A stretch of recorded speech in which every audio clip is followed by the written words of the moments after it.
Hi friends, ఈరోజు మనం ఉడకబెట్టిన చామగడ్డ ఫ్రై ఎలా చేయాలని తెలుసుకుందాం. మొదటగా ఉడకబెట్టిన చామగడ్డను ఇలా దాన్ని తొక్క తీసి పడేయాలి. తర్వాత ఇలా చిన్న చిన్న పీసెస్ కట్ చేసుకోవాలి. ఇలా కట్ చేసుకుంటే మనకు తొందరగా ఫ్రై అవుతుంది ఆయిల్లో. సో టేస్ట్ బాగా కుదురుతుంది అనమాట. ఇలా చిన్న చిన్న పీసెస్ కట్ చేసుకోవాలి. ఇలా కట్ చేసుకొని చూపించిన విధంగా. నెక్స్ట్ ఇలా పచ్చిమిర్చిని ఇలా మధ్యలోకి కట్ చేసుకుని ఇలా చిన్నగా కట్ చేసుకోవాలి. తర్వాత ఒక బౌల్ తీసుకొని దాంట్లోకి సరిపడినంత ఆయిల్ తీసుకోవాలి. ఎక్కువ తీసుకుంటే అది ఆయిల్ అవుతుంది. సో సరిపడినంత మాత్రమే తీసుకోవాలి. ఇందులోకి మనకి ఆవాలు వేసుకోవాలి. జీలకర్ర ఉన్న పర్లేదు, మీరు వేసుకోవచ్చు. నెక్స్ట్ ఇందులో పచ్చిమిర్చి వేయాలి. అది చిటపట్లాడుతూ ఉండాలి.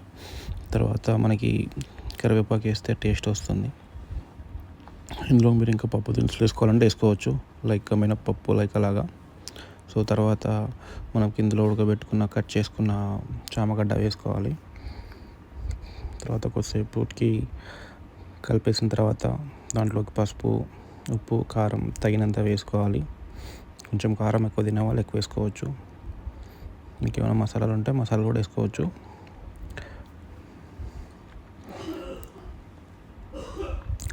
సో ఇవన్నీ వేసుకున్న తర్వాత ఒకసారి బాగా కలిపెట్టుకోవాలి.